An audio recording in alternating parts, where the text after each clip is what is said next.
wabarakatuh. Perkenalkan, nama saya Ralna Areta Alben Fisdiar dari kelas 11 Bahasa. Hari ini saya akan menjelaskan 4 perlawanan yang terjadi sebelum dan sesudah tahun 1800. Jadi langsung aja. Yang pertama ada perlawanan rakyat Demak.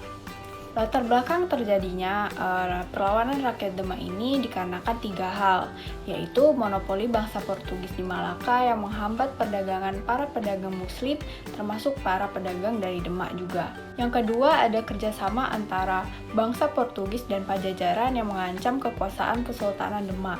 Yang ketiga, perebutan pelabuhan Sunda Kelapa. Jadi, perlawanan rakyat Demak ini terjadi karena kesultanan-kesultanan Islam yang merasa terancam dengan keberadaannya Portugis di Malaka yang dipimpin oleh Diego Lopes de Sequeira. Kedatangan bangsa Portugis ke pelabuhan Malaka menimbulkan kecurigaan rakyat Malaka. Lalu, Malaka pun jatuh ke tangan Portugis pada tahun 1511. Akibatnya, perdagangan di pelabuhan Malaka menjadi terganggu karena banyak pedagang Islam yang merasa dirugikan.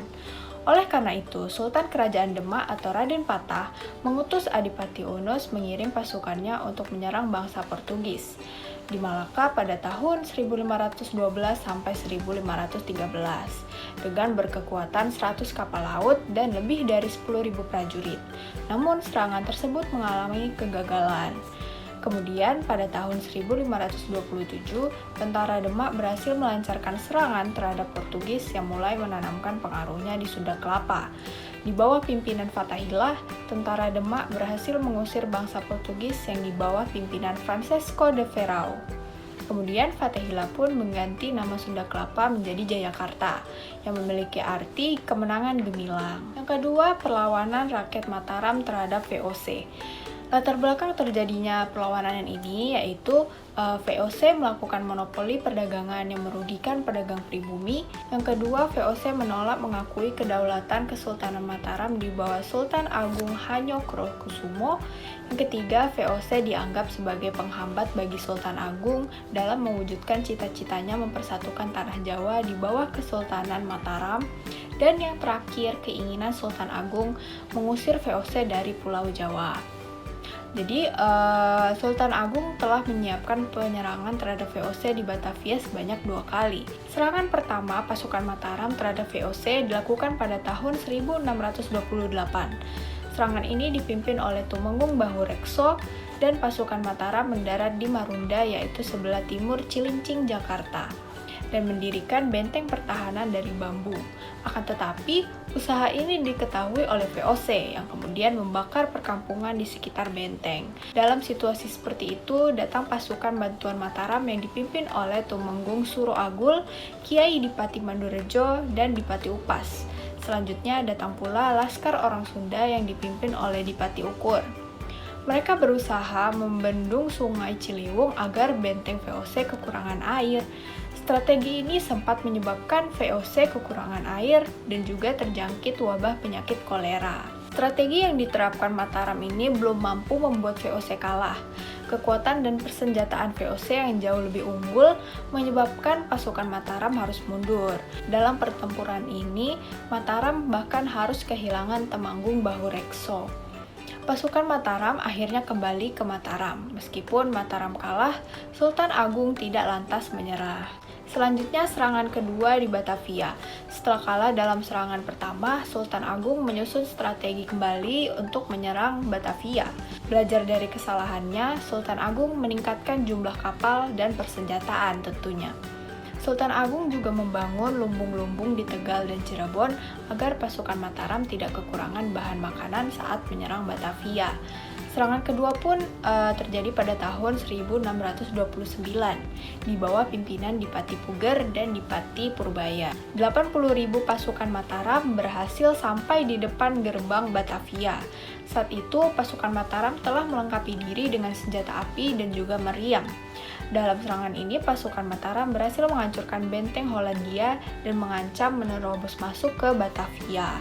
Akan tetapi, serangan mereka terhenti oleh pertahanan pasukan VOC ke Tegal dan Cirebon untuk membakar lumbung padi pasukan Mataram, sehingga peristiwa ini menyebabkan pasukan Mataram yang bertempur di Batavia kekurangan bahan makanan. Akhirnya, setelah kelelahan dan kekurangan makanan, pasukan Mataram pun memutuskan untuk mundur. VOC menganggap bahwa Mataram ini adalah sebagai salah satu kerajaan yang menjadi ancaman besar bagi kekuasaannya. Oleh karena itu, VOC terus mengawasi gerak-gerik Mataram. Sepeninggal Sultan Agung, VOC berhasil melemahkan Mataram. Raja Amangkurat I yang menggantikan Sultan Agung justru melakukan kerjasama dengan VOC. Mataram yang awalnya menjadi ancaman menjadi bergantung pada VOC. Kondisi ini menyebabkan timbulnya perlawanan di Mataram, salah satunya dipimpin oleh Trunojoyo. Dalam perkembangannya, VOC berhasil mengendalikan Mataram dan raja-raja Mataram selanjutnya pun berada di bawah pengaruh VOC. Yang ketiga ada perlawanan rakyat Maluku yang merupakan perlawanan sesudah tahun 1800. Nah, berdasarkan Traktat London tahun 1814, semua jajahan Belanda yang berhasil direbut Inggris harus dikembalikan kepada Belanda, termasuk Indonesia. Dengan demikian, Indonesia dijajah kembali oleh Belanda. Penindasan Belanda terhadap bangsa Indonesia juga dilakukan kembali.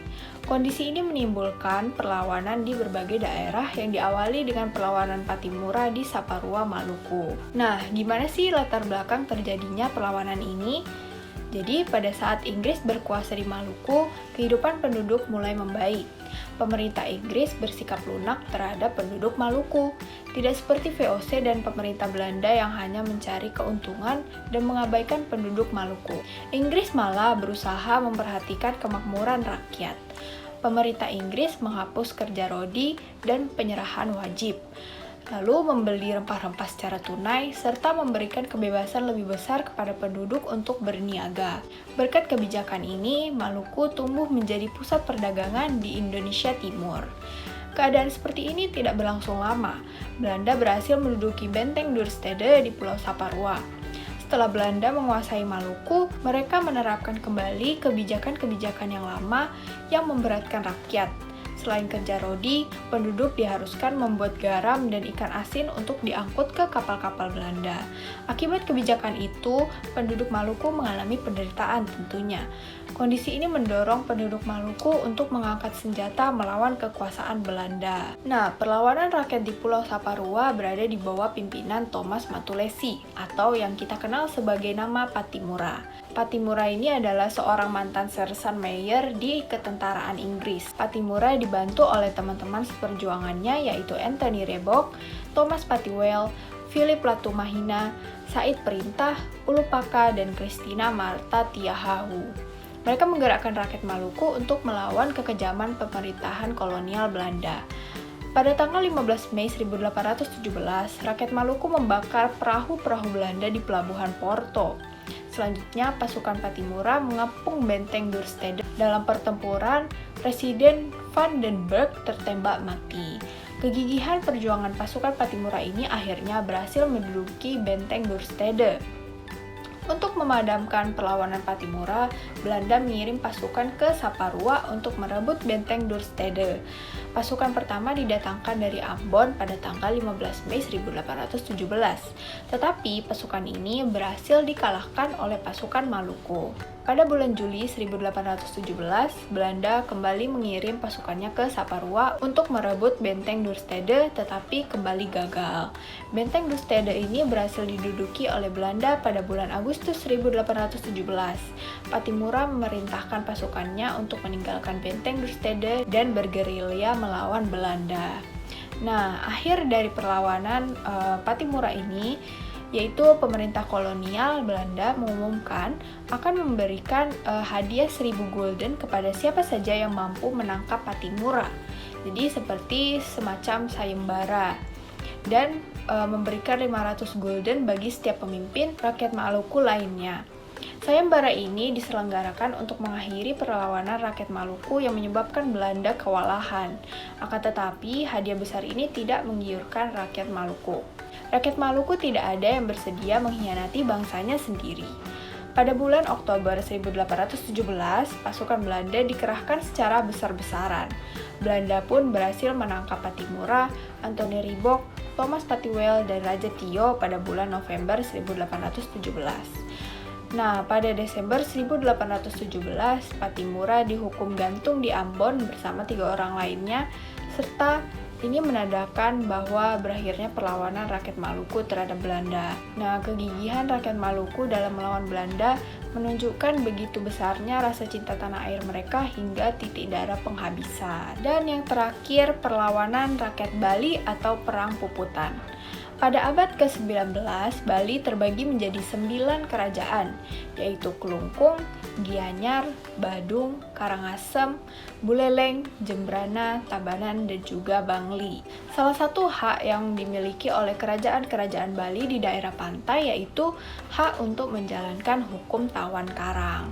Hukum tawan karang ini adalah di mana Raja Bali berhak merampas muatan kapal yang terdampar di pantai wilayah kerajaannya. Nah, gimana sih latar belakang terjadinya Perang Puputan? Keberadaan hukum tawan karang tadi sering menyebabkan kemarahan Belanda. Kondisi ini disebabkan banyak kapal dagang Belanda yang terdampar di perairan Bali dirampas oleh raja-raja Bali.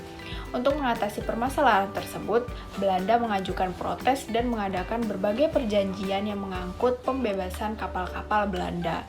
Akan tetapi, raja-raja Bali tidak mengindahkannya.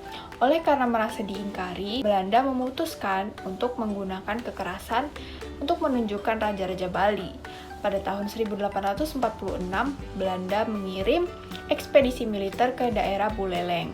Sebelum melakukan serangan, Belanda mengeluarkan ultimatum kepada Raja Buleleng terlebih dahulu, yang isinya adalah mengakui kekuasaan Belanda, menghapus hak tawan karang, dan memberi perlindungan kepada para pedagang Belanda. Namun, ultimatum tersebut tidak diindahkan juga oleh Kerajaan Buleleng. Oleh karena itu, Belanda menyerang Kerajaan Buleleng bersama Kerajaan Karangasem. Buleleng menghadapi serbuan militer yang begitu banyak dari Belanda. Dalam pertempuran tersebut, pasukan gabungan Bali dipimpin oleh I Gusti Ketut Jelantik dari Buleleng. Jalannya Perang Puputan dalam menghadapi perlawanan rakyat Bali, Belanda terpaksa menyerahkan ekspedisi militer besar-besaran sebanyak 3 kali. Ekspedisi pertama dilakukan tahun 1846 dengan kekuatan 1.700 tentara. Pada serangan pertama, Belanda mengalami kegagalan. I Gusti Ketut Jelantik selanjutnya membangun benteng di Jagaraga. Kegagalan serangan pertama tersebut mendorong Belanda melakukan ekspedisi kedua tahun 1848. Pertempuran besar pun berkobar di sekitar benteng Jagaraga. Dalam pertempuran ini, pasukan Belanda gagal menaklukkan benteng Jagaraga. Pada tahun 1849, Belanda melakukan ekspedisi ketiga dengan kekuatan lebih besar dari sebelumnya. Belanda mengerahkan 4.000 tentara dengan 3.000 pasukan tenaga pengangkut. Untuk menghadapi kekuatan tentara Belanda yang dilengkapi persenjataan modern, I Gusti Ketut Jelantik bersama pasukannya mengobarkan semangat Perang Puputan. Nah, Puputan ini adalah perlawanan habis-habisan diikuti keluarga atau sanak saudara. Dalam perlawanan tersebut, pasukan Bali termasuk I Gusti Ketut Jelantik lebih memilih gugur di medan perang daripada menyerah kepada Belanda.